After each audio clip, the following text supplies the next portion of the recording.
Well, hello there. I'm Ray, and I've sunk more than 6,000 hours into Final Fantasy XIV. That's right, we've gone up to 6,000 now, baby. This is Duty in Progress, which, if you don't know, is an attempt to justify the ridiculous amount of hours I put into this game by getting all my jobs to level cap. Typically, I do a little bit of an educational segment before going over 2 weeks worth of leveling, but last week's segment on tanking was so girthy that I only got to cover 1 week's worth of leveling content. On top of that, I've just started doing a lot more leveling in general, meaning I have a lot more leveling content. Thus, this week will not feature an educational spot, and instead we'll just be going over the last 3 weeks of leveling progress. It'll be a thick one, so let's just jump into it. Week 7, Day 1, we began with Siren Song C for leveling, got our Not-to-Tribe quests out of the way while queuing for normal raid roulette, which landed us in Battle in the Big Keep, which I am slowly learning the mechanics for, but not fast enough to identify tethers apparently. Then we did our Pixie Tribe quest and received our first level. Then we moved on to Deltascape V 3.0 for normal raid roulette, frontline roulette, and World of Darkness for alliance raid roulette, from whence we received our Then we finished up the day with a run of Porta Decumana for our MSQ roulette. Day 2, we got started on our Wanderer's Tales per our Tuesday tradition, and knocked out 3 runs of Wanderer's Palace unsynced, as well as an unsynced run of Neverreap. I streamed on this day, and my internet was being super cursed, so some interesting stuff happened. But we pressed onwards and completed Garuda, Leviathan, and Zervon unsynced. Then we headed into Frontline Roulette, which I was disconnecting for about half of. From Frontline Roulette, we wrenched free our somewhat undeserved Then we did a synced run of P6N, which again really messed with my head after doing it in Savage, but we turned in our Wondrous Tales and called it a day because my internet just could not get a grip. Day 3, we started off with our roulettes. We knocked out Castra Mabania for leveling roulette and got our Remove for Trial Roulette, Burden of the Sun for normal raid roulette, our Not-to-Tribe quests, and Frontline Roulette, which brought us our Then we finished up the day with our Pixie Tribe quests. Day 4, we lost our footage, but we did a run of Aurum Vale. I shall insert a clip of what that probably looked like. Then we found our footage for our other roulettes. We did Garuda for Trials Roulette, Deltascape V 1.0 for normal raid roulette, a Not-to-Tribe quests, and Frontline Roulette, ensuring us our 6th level. Then we smashed our Pixie Tribe quests for the day and finished up the day with Void Arc for Alliance Roulette, which awarded us our 7th level. Day 5, our 5th and final day of leveling shenanigans for week 7. We started strong with MSQ Roulette and got put into Porta Decumana. You know, every time I do this fight, I just think about the fact that Gaius is in here, in this suit, pretending to be dead, but he's crying. Can you see him now? Can you see him crying inside his suit? Okay, bye guys. After that, we knocked out our Pixie Tribe quests as well as our Arcasadara Tribe quests. Then we headed into our other roulettes for the day and got our From the run of the Dusk Vigil we got for leveling roulette, we moved on to Castrum Fluminous for trial roulette, Sepulture for normal raid roulette, which was interesting as an astrologian. Then Labyrinth of the Ancients for alliance roulette, which gave us our 9th level. We finished the week strong with Frontline Roulette. We currently have 300 points, and the team in the lead has 1,300 points. Week 8. Day 1, we started off strong by completing our Pixie quests and receiving from those little punks our first level of the week, yeah. After that, we went ahead and did our Arcasadara quests and jumped into roulette somewhat painfully when we were put into a 20-minute elapsed run of Cutter's Cry. Luckily, we didn't walk away empty-handed and yoinked away our second level of the week, yeah. We continued on with the Dying Gas for Trials Roulette, Father's Burden for normal raid roulette, and finished up the day with a run of Frontlines Roulette. Day 2, we headed over to Idleshire to pick up our Wondrous Tales for the week and quickly knocked out 2 runs of the Dusk Vigil, Ifrit, Shiva, and Bismarck unsynced. Then we did a synced run of Katana Ravel on Astrologian since we were the appropriate level to do so and earned our 3rd level of the week, yeah. We also did synced runs of Tower of Zot and E12N. By the luck of the 12, we also had Frontline on our Wondrous Tales, so we went ahead and popped into a match only to find there not only victory, but also our 4th level of the week, yeah. And turned in our Wondrous Tales for the week. Then we got right to work on our tribe quests, which got us our 5th level of the week, yeah. And then back into roulettes with Doma Castle for leveling roulette, Seat of Sacrifice for Trials roulette, and Deltascape V1.0 for normal raid roulette, and nabbed our 6th level of the week, yeah. Then we finished up day 2 with Void Arc for Alliance raid roulette. On to day 3, and we were racing against maintenance and desperately trying to get to level 90 that night instead of waiting around for the next day.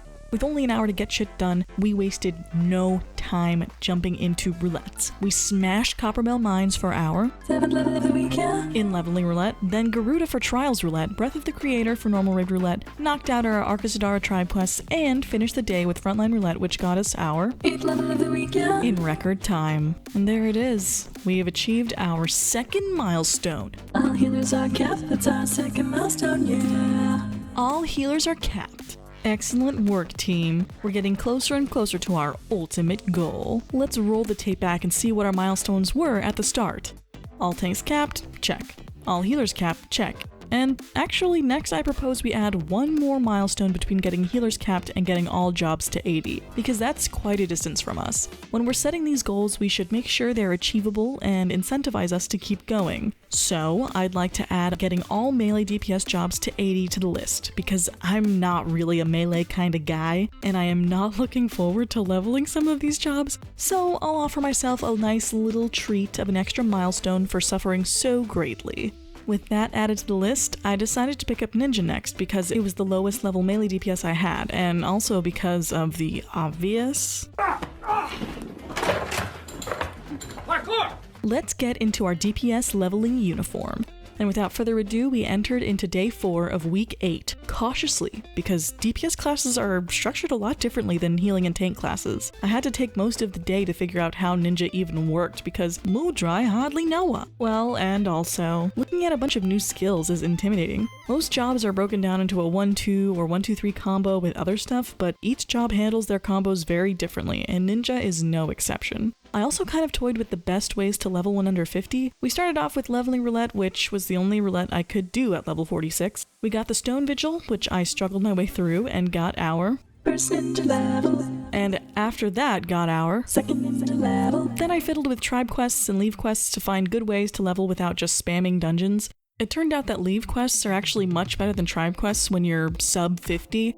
And I ended up having to go to sleep before I could test Fates, but I'm pretty sure Fates are the best non-dungeon, non-roulette leveling there is at this level. From those experimental leave quests, though, we did receive our third ninja level. Day 5, I was feeling a little more confident on Ninja, so we hit the ground running with leveling roulette and once again got the Stone Vigil, which in turn gave us our fourth ninja level, which opened up a lot more leveling options to us in 50, 60, 70, 80 roulette, Trials roulette, MSQ roulette, and Alliance raid roulette. Generally, I don't touch 5, 6, 7, 8 roulette because it's not really worth much experience, so that's why you never see me do it. Anyway, we headed into Frontline roulette, which got us our 5th ninja level, and then started taking advantage of our new roulettes. We got Ramu for Trials roulette and job quests, which are not pictured here, but did give us our 6th ninja level.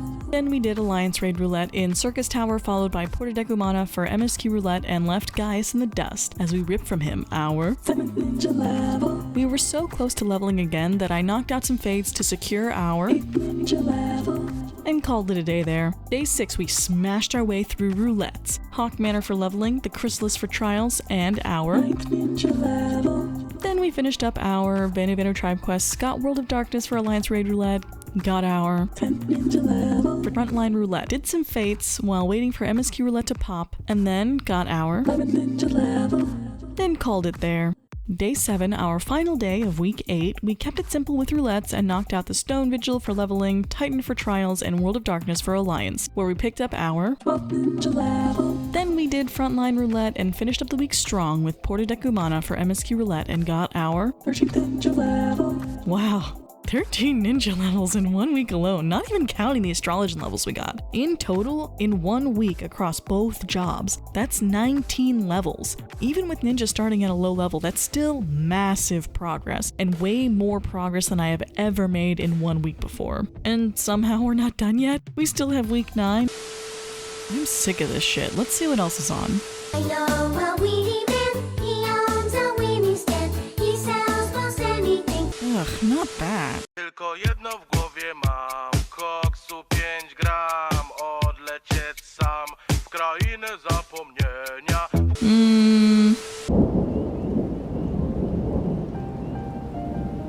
fuck is this? 最初に会った時のことを覚えているかい？ Wait a minute, is that Cypress? 俺はよく覚えているよ。 What is going on? 特にその匂いだ。花と雨と君。 Okay, let's just go back. Back to week 9 of leveling. Day 1, we immediately set to work on roulettes. For Trials Roulette, we got Bismarck, and then Alliance Raid Roulette tucked us into World of Darkness and kissed our forehead goodnight with our first level of the week. We continued onwards and did Sun Fister for normal Raid Roulette, 1000 Maws of Toto Rack for leveling roulette, and Frontline Roulette. We called it a day after that.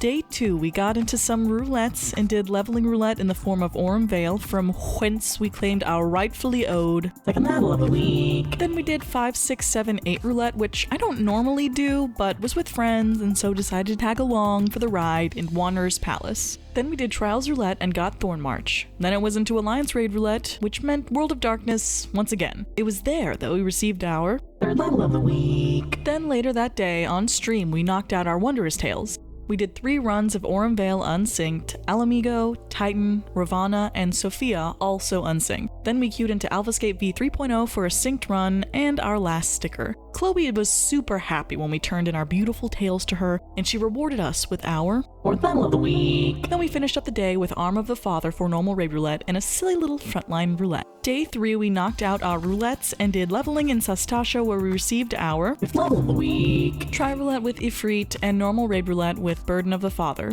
We finished up the day with our Ananta tribe quests. Day 4, we tackled Cutter's Cry for our sixth level of the week. Then we did Trials Roulette and got the Chrysalis, and then after that, did normal raid roulette and got Father's Burden, and then finished up our Ananta tribe quests for the day. Then we did a friendly little frontline roulette where we received our seventh level of the week. We finished up the day with a run of Labyrinth of the Ancients for Alliance Raid Roulette.